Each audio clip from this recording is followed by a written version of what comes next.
Mesdames et messieurs, l'heure est grave.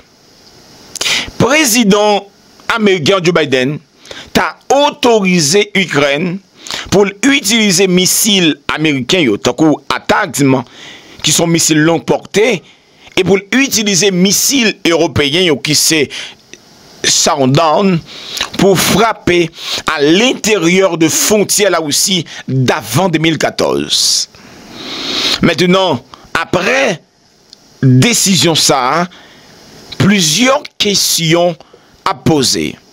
Tant coup, pour qui ça, c'est Kounia Joe Biden, Ukraine autorisation pour le frapper frontière la Russie. Qui objectif Joe Biden gagnait dans le dernier petit restant l'irrité. Et qui ça, la Russie a répondu si tout bon vrai selon ça, le journal a dit, les États-Unis ont Ukraine autorisation pour le frapper territoire la Russie. Si vous voulez qu'on ait réponse, question ça yo, regardez vidéo ça jusqu'à la fin.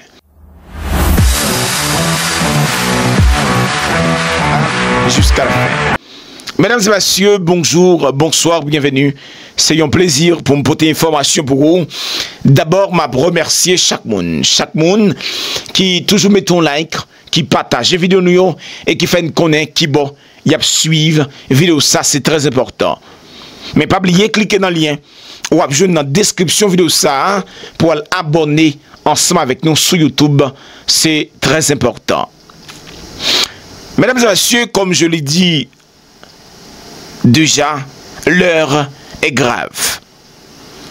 Le président américain Joe Biden aurait autorisé l'Ukraine à utiliser les missiles américains, plus précisément ATACMS. C'est un missile à longue portée. Et également la France et l'Angleterre ont donné leur feu vert à l'Ukraine pour utiliser leurs missiles Showdown pour frapper à l'intérieur du territoire russe. Maintenant, après cette décision, plusieurs questions se posent. On s'interroge. Pourquoi maintenant? Quel est l'objectif de Joe Biden? Et quelle sera la réponse de la Russie? Puisque la semaine dernière, le président russe Vladimir Poutine l'a si bien dit. Au cas où les États-Unis d'Amérique et leurs alliés auraient donné à l'Ukraine l'autorisation pour frapper le territoire russe avec leurs missiles, eh bien, la Russie vont les considérer comme étant co-belligérants dans cette guerre. Puisque les dirigeants russes le savent très bien, les soldats ukrainiens, ils n'ont pas assez de compétences pour utiliser les matériels de guerre américaines. Donc, ce qui revient à dire, si l'Ukraine utilise le missile ATACMS, eh bien, ce n'est pas les soldats ukrainiens qui utilisent ce matériel de guerre, mais de préférence, ce sont des soldats américains, mais sous bannière ukrainienne. D'abord, moi, je sens important pour nous faire contexte. Comme tout connaît, l'Ukraine, c'est un pays qui là aussi pas les États-Unis moyens. Et depuis la Poutine a monté la prend pouvoir en 2008, il a dit que même si les États-Unis moyens tout pays, mais pas moyen Ukraine. Le 24 février, alors en 2014, il y a un coup d'État qui fait dans le pays Ukraine. Et tout de suite, là aussi, attaqué Ukraine, il aurait pris Crimée. Puisque Crimée gagne la main, et là aussi, eh bien, le 24 février 2022, les soldats russes, ils ont envahi le territoire ukrainien. Maintenant, malgré les pays occidentaux, ils ont apporté leur soutien diplomatique et militaire, économique avec l'Ukraine. Mais jusqu'alors, ils se sont abstenus d'autoriser l'Ukraine à utiliser les missiles longue portée américains ATACMS et les missiles Showdown de fabrication anglaise et française pour frapper des cibles à l'intérieur du territoire russe. Maintenant, la question c'est pourquoi maintenant? Je vais vous donner la réponse. Première réponse, c'est pour se venger. Ah oui. Je ne sais pas si vous vous rendez compte, s'il y a quelqu'un qui a gaspillé le mandat de Joe Biden, il s'appelle Vladimir Poutine avec l'invasion de l'Ukraine. Parce que si Donald Trump, il a gagné contre Kamala Harris dans la dernière élection, c'est parce que, eh bien, le peuple américain, ils ont peur de la guerre.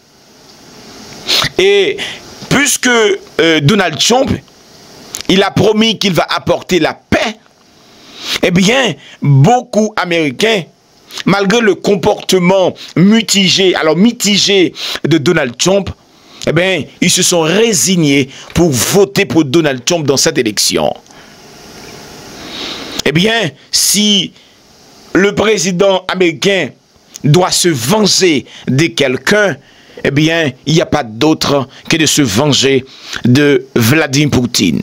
Et c'est la raison pour laquelle il a si bien dit dans son dernier discours où il a reconnu que Donald Trump a bel et bien gagné l'élection. Il a dit: nous allons profiter jusqu'à la dernière minute du temps qui nous reste.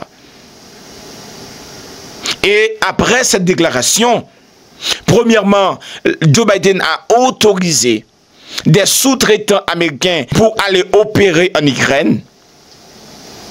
Et comme si cela ne suffisait pas, maintenant, selon le New York Times, eh bien, le président américain aurait déjà donné son approbation pour que l'Ukraine utilise les missiles américains pour frapper le territoire russe. Deuxième raison, c'est que le président Joe Biden, s'il y a quelque chose qu'il veut, eh bien, c'est de compliquer la tâche avec le nouveau président élu, Donald Trump. Vous n'êtes pas sans savoir que Donald Trump, il a déjà promis, donc dans les premières 24 heures de son mandat, qu'il va exiger au président ukrainien Volodymyr Zelensky et au président russe Vladimir Poutine qu'il y ait un accord entre l'Ukraine et la Russie. Maintenant, si Gombaga et Joe Biden besoin fait, eh bien, c'est de compliquer la tâche avec Donald Trump. Et Sam Abdullah Makil tirait joue ça qui était sous mandat Joe Biden, non. C'est tirer joue pour nous plus peur parce que Joe Biden n'a pas rien pour le perdu encore. Maintenant, s'il y a une grande question que beaucoup de personnes vont se poser, c'est quelle sera la réponse de la Russie? Eh bien, le porte-parole du ministère des Affaires étrangères de la Russie, là on parle de Maria Zakharova, il a déjà répondu à cette interrogation. Selon Maria Zakharova, le président russe Vladimir Poutine a déjà fait part de ses réflexions sur une éventuelle approbation occidentale permettant à l'Ukraine de mener des frappes à longue portée en profondeur sur le territoire russe. Selon le porte-parole du ministère des Affaires étrangères, le président a déjà exprimé son opinion sur cette question. En septembre, Poutine a déclaré que les forces ukrainiennes n'étaient pas en mesure de mener des attaques avec des missiles à longue portée fournis par l'Occident sans aide extérieure. Donc, si je comprends bien, les pays occidentaux, ils ont livré à l'Ukraine des missiles longue portée, mais pour l'instant, les soldats ukrainiens, ils n'ont pas assez de capacité pour utiliser ces missiles-là.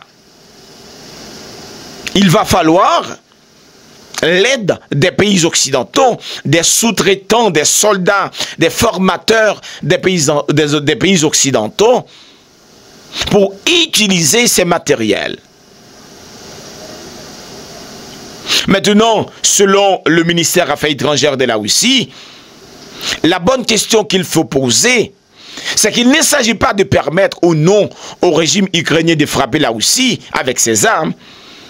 La question qu'il faut poser, il faut se demander, il faut décider si les pays occidentaux s'impliquent directement dans les conflits militaires ou non, selon le porte-parole du ministère des Affaires étrangères de la Russie, Maria Zakharova. Maintenant, d'autres questions qu'on peut se poser, c'est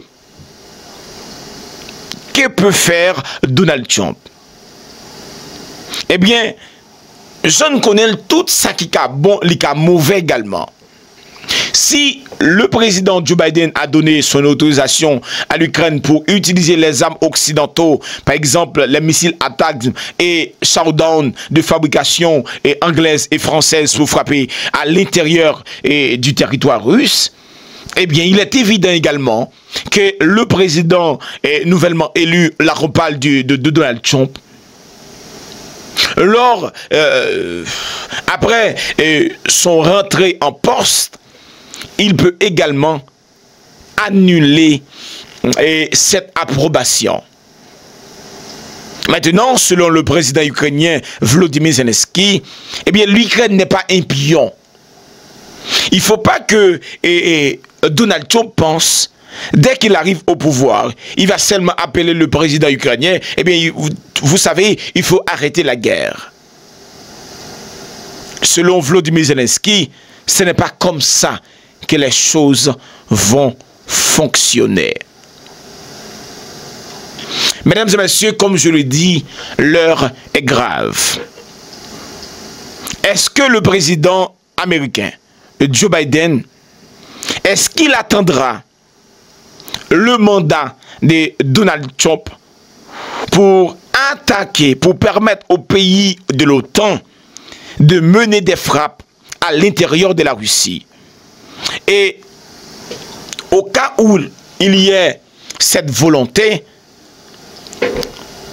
le scénario le plus probable, c'est que il peut permettre aux pays baltes, on parle de Lettonie, Estonie, de frapper les territoires de la Russie, ou également la Pologne. La Pologne qui est, on va dire, une puissance montante dans cette région. De toute façon, moi, je vous dis au revoir. Il faut laisser votre commentaire au-dessous de la vidéo, c'est très important. Et surtout, vous abonnez, mettez un like et partagez la vidéo. Je vous dis au revoir et à la prochaine. Ciao, ciao.